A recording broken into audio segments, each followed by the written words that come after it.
تو جب طلاق کا مسئلہ آیا تو کہا کہ طلاق عدت والی دینی ہے اور اللہ کے تقوی کو رکھنا ہے، اور لا تخرجوہن من بیوتہن، طلاق دینے کے بعد ان کو اپنے گھر سے نہیں نکالنا، منع کر دیا۔ ولا یخرجن، اور ان کو بھی منع کر دیا کہ طلاق لینے کے بعد تم بھی گھر سے نہیں نکلو گی۔ یہ دنیا میں اسلام کی طلاق ہے کہ جس میں بیوی کو طلاق دی جاتی ہے تو وہ شوہر کے گھر میں رہتی ہے۔ اور پھر فرمایا کہ اسکنوہن من حیث سکنتم من وجدکم، انہیں وہ والی رہائش دینی ہے کہ جس رہائش میں تم خود رہتے ہو، جس جگہ پہ، جس گھر میں، جس اچھی جگہ پہ تم رہتے ہو، اپنی طلاق یافتہ بیوی کو بھی وہی جگہ رہائش کے لیے دینی ہے۔ یہ نہیں ہے کہ آپ اسے کسی ایسے کمرے میں ڈال دیں، ایسے گھر میں ڈال دیں، کیوں جی اسے طلاق دے دی ہے۔ نہیں، قرآن نے حکم دیا کہ وَاسْكِنُوهُنَّ مِنْ حَيْثُ سَكَنْتُم مِّن وُجْدِكُمْ، جہاں تم رہتے ہو اسی جگہ پہ اسی بیوی کو رکھنا ہے۔ پھر کیا فرمایا؟ وَلَا تُضَارُّوهُنَّ لِتُضَيِّقُوا عَلَيْهِنَّ، ضرر اور نقصان نہیں پہنچانا، بیوی کے اوپر تنگی نہیں کرنی کہ آپ یہ طلاق یافتہ ہے تو ہم اسے سارے کام کروائیں، اسے اذیت دیں، تکلیف دیں، اسے سنائیں، پھر بھی زبان سے توہین کرنے کا حق قرآن مجید نے نہیں دیا۔ یعنی بیوی ناشزہ ہو چکی، ناشزہ کے بعد طلاق ہو چکی، طلاق کے بعد میں بھی شوہر کے گھر میں رہ رہی ہے، شوہر کے اوپر واجب ہے کہ اس کو نان و نفقہ دے، اس کو گھر دے، اور اس کی توہین نہیں کر سکتا، اسے نقصان نہیں پہنچا سکتا، اس کی اذیت نہیں کر سکتا۔ اور پھر فرمایا کہ وَإِن كُنَّ أُولَاتِ حَمْلٍ، اگر یہ بیوی ایسی ہو کہ جو حمل والی ہے، حاملہ خاتون کی طلاق ہو جاتی ہے ہماری فقہ میں، فقط یہ کہ عدت اس کی کب ختم ہوتی ہے؟ جب واضح حمل ہوگا۔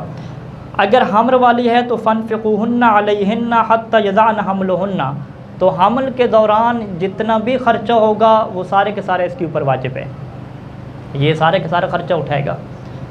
اور حَتَّى يَضَعْنَ حَمْلَهُنَّ، یہاں تک کہ وہ بچہ پیدا نہ کر لے، اور جب بچہ پیدا ہو جائے تو بچہ تو شوہر کا ہے۔ قرآن نے یہ فرمایا کہ فَإِنْ أَرْضَعْنَ لَكُمْ، اگر وہ تمہارے لیے دودھ پلائیں بچے کو، فَآتُوهُنَّ أُجُورَهُنَّ، تو پھر اس دودھ پلانے کی اجرت بھی تمہیں دینی ہوگی۔ یعنی یہ دیکھیں، آپ کہیں گے کہ یہ کیا طلاق یافتہ یہ بیوی کے سٹینڈر ہیں؟ یہ طلاق یافتہ بیوی کے احترام ہے کہ ایک تو اسے جو ہے وہ رہائش دی جا رہی ہے، اسے سارا خرچہ دیا جا رہا ہے، پھر بچے پیدا ہو گئے تو وہ دودھ پلا رہی ہے، اس کے الگ سے پیسے دیے جا رہے ہیں۔ یہ کیا سسٹم ہے؟ یہ قرآن کا اصول ہے، یہ خاتون کا عزت اور احترام ہے قرآن کی نگاہ میں۔ وَأَتَمِرُوا بَيْنَكُمْ بِمَعْرُوفٍ، اور آپس میں تم معروف اور نیکی کے ذریعے سے ایک دوسرے سے مشورہ کر لو کہ بچہ کس کے پاس رہے گا، کس کے پاس نہیں رہے گا۔ اس میں بھی لڑائی جھگڑے کی اجازت قرآن نے نہیں دی۔ اور پھر فرمایا کہ اگر حالات ایسے بن جائیں کہ فَإِن تَعَاثَرْتُمْ فَسَتُرْضِعُ لَهُ أُخْرَىٰ، پہلی ذمہ داری یہ ہے کہ اس کی جو ماں ہے وہ بچے کو دودھ پلائے گی، تمہیں اجرت دینا پڑے گی اگر وہ مطالبہ کرتی ہے۔ اور اگر مشکل حالات بن جائیں، روایات میں ہے کہ اگر وہ زیادہ اجرت مانگ لے جو شوہر نہیں دے سکتا، اس کے لیے عسر کا باعث ہے، تو پھر قرآن نے اجازت دی کہ فَسَتُرْضِعُ لَهُ أُخْرَىٰ، تو اب کوئی دوسری خاتون اسے دودھ پلا سکتی ہے، وگرنہ اسی نے دودھ پلانا ہے اور پیسے مانگ رہی ہے تو وہ بھی کیا شوہر کو دینے پڑیں گے۔ اب یہاں پہ ایک روایت ہے کہ امام صادق علیہ السلام فرمایا کہ اذا طلق الرجل المرأة وهي حبلى انفق عليها حتى تضع حملها، کہ اگر ایک حاملہ خاتون کو طلاق دے دی تو جب تک اس کا حمل ہے خرچہ دینا واجب ہے، اور اگر وہ بچہ پیدا ہو جاتا ہے، یعنی اس کے دوران ہی روایت کے جملے کہ ولا یضارها، اذیت تکلیف نہیں دے سکتا، اور اگر اس کا جو ہے وہ بچہ پیدا ہو جاتا ہے تو اس کو بھی کیا ہے اجرت دینی پڑے گی۔ فَهِيَ أَحَقُّ بِإِبْنِهَا، خاتون زیادہ حق رکھتی ہے کہ اپنے بچے کو دودھ پلائے،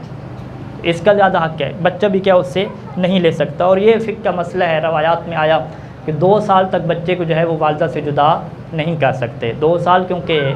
دودھ کے زمانہ ہے، بچے کو دودھ پلانے کا زمانہ ہے، تو جدا نہیں کر سکتے۔ اب یہاں پہ ہمارے سامنے قرآن مجید کے سنہری احکام، سنہری حروف اور خواتین کے ایسے حقوق آ گئے کہ جو ہمیں کسی بھی دین میں، کسی بھی معاشرے میں نہیں ملیں گے۔ اگر کہ عاشروہن بالمعروف فإن کرہتموہن، بیوی پسند نہ بھی ہو پھر بھی نیکی کے ساتھ رہنا ہے، توہین نہیں کر سکتے، برے کلمات اسے نہیں کہہ سکتے، اور جب تعلق توڑنا ہے تو طلاق رجعی دے کر توڑنا ہے، اور خاتون کو گھر سے نکالنا جائز نہیں ہے، اسے مکمل رہائش دینی ہوگی، اسے مکمل خرچہ دینا ہوگا۔ اگر بچہ پیدا ہو جاتا ہے تو اس کی اجرت لینے کا، اس کی تربیت کا، اس سے دودھ پلانے کی اجرت لینے کا خاتون حق رکھتی ہے اور وہ لے سکتی ہے۔ یہ وہ عظیم اسلام تھا